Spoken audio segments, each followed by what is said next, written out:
है तो सभी कहेंगे अमेरिका, पर अमेरिका नहीं है। सबसे शक्तिशाली देश इजराइल है। इजराइल की एक बहुत बड़ी कहानी है, मैं संक्षिप्त में रखना चाहूंगी। इजराइल में कई आक्रांताओं ने लड़ाई लड़ी और उसके टुकड़े टुकड़े कर दिए, अपने अपने हिसाब से जमीन को बांट लिए। वहाँ के लोगों को कई वर्षों तक, 400-500 वर्षों तक दुनिया में दर दर भटकना पड़ा। वहाँ के लोगों को मनुष्य माना जाता था। वो धीरे धीरे अपनी संस्कृति भी भूल गए थे, पर एक व्यक्ति को उनकी संस्कृति याद थी। उसको पता था कि हम यहाँ के रहने वाले नहीं है, हम एक किसी देश के रहने वाले हैं। हमारी संस्कृति, पूजा पद्धति हमारी अलग है।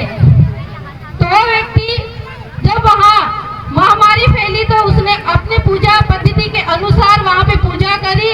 जितने घर उसने अपनी संस्कृति के हिसाब से पूजा पद्धति की, वो सारे लोग बच गए, उनको कोई महामारी नहीं छू भी नहीं पाई और वो अपने देश लौट आया। कहते हैं इजराइल के लोगों ने जितनी प्रताड़नाएं झेली है वो विश्व में किसी ने नहीं झेली है। पर आज वो देश शक्तिशाली क्यों है? क्योंकि उसने अपनी संस्कृति नहीं छोड़ी है। जब दुनिया में भटक रहे थे तब वो अपने देश की तरफ मुंह करके विरह के गीत गाते थे, दुख भरे गीत गाते थे कि हमारा देश वहाँ है। जब बच्चा छोटा रहता, जन्म लेता था, अपनी माँ उसको कहती थी कि जेरूसलम में मिलेंगे। जैसे जैसे लोग जागरूक हुए, आज इजराइल मजबूत देश के रूप में उभरा है। जो चीजें आज हम social media, WhatsApp, Instagram use कर रहे हैं वो इजराइल की है। तो उससे हमें क्या सीखने को मिलता है कि हमारी संस्कृति, पूजा पद्धति नहीं छोड़नी चाहिए। जिसने अपने धर्म का पालन किया है उनके यहाँ 57 देश है। किसी के 15 देशों में राज्य के धर्म घोषित है तो कहीं वो 120 देशों में बाहुल्य है।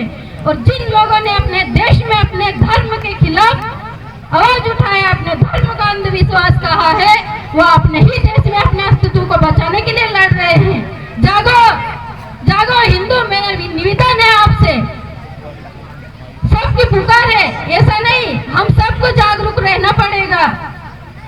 ऐसा ना सोचे कि हमारा देश आजाद हो गया तो आक्रांताओं के विचार वहीं खत्म हो जाते हैं। वो कहीं ना कहीं तरीके से हमारे देश पर फिर से शासन करने की योजना बना रहे हैं। आपकी बहू बेटी को जब घर से उठाया जाएगा तो क्या करोगे? इसलिए जागो। ऐसी बहुत सी घटनाएं घटती है, सार्वजनिक मंच से बोलने की इच्छा नहीं होती, दुख होता है। बोलने लग जाऊंगी तो आपके आंखों में से भी आंसू आ जाएगा।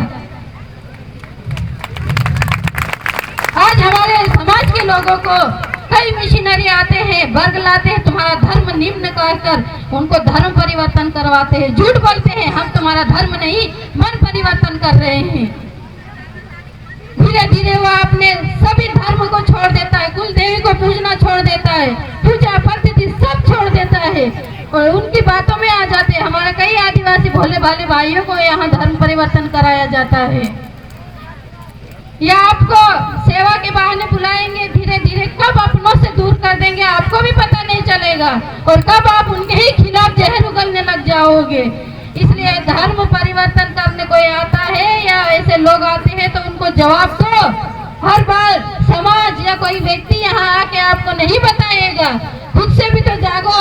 हमारी जीवन पद्धति क्या है, हमारी पूजा पद्धति क्या है, इस पर विचार जरूर करें। इन्हीं शब्दों के साथ मैं अपनी वाणी को विराम दूंगी और 2 लाइन का गीत गाऊंगी मैं। स्वयं अब जाग कर हमको जगाना देश है अपना, स्वयं अब जाग कर हमको जगाना देश है अपना, जगाना देश है अपना, जगाना देश है अपना। जय हिंद, वंदे मातरम।